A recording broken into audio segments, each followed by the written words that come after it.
Chaos fulgurant, abandon stratégique et décision serrée des juges, la deuxième édition de l'Africa Open Combat a tenu toutes ses promesses. Une nuit longue et électrique pour les 22 combattants engagés sur le ring. Le public béninois passionné d'arts martiaux n'a pas boudé son plaisir. Tête d'affiche du main event, le guépard Arnold de Noatin remet sa ceinture en jeu face à l'Ivoirien CP Kugbo. Dès le premier round, le Béninois prend l'avantage. Esquive précise, enchaînement puissant. Au deuxième round, il enchaîne un side kick médian, puis un front kick poussé. Kugbo est au sol. La salle explose.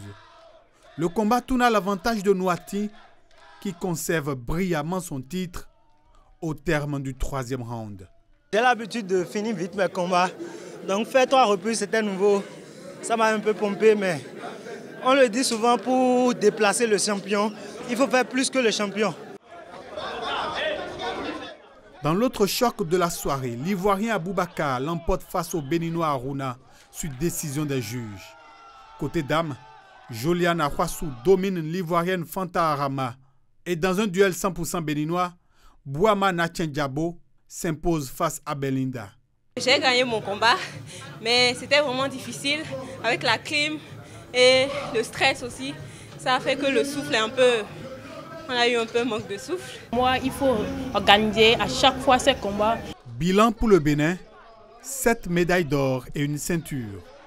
Une performance qui confirme la montée en puissance du pays dans les sports de combat, notamment le kickboxing. Nous avons laissé partir une ceinture, mais c'est de bonne guerre. Je crois que les autres qui sont arrivés ici au Bénin ne sont pas venus également juste pour le spectacle. Ils sont venus pour chercher et les ceintures et les médailles. Bon, Dieu merci, on a gardé le maximum. En Côte d'Ivoire, nous sommes venus avec 5 athlètes. 3 devraient compétir pour des médailles et 2 pour les ceintures. Je pense qu'on a coupé la poire en 2. Hein. Voilà, nous avons eu une ceinture, le Bénin a gardé une ceinture. Africa Open Combat Acte 2 s'achève. Et avec lui, un nouveau coup de projecteur sur le kickboxing africain et le savoir-faire béninois.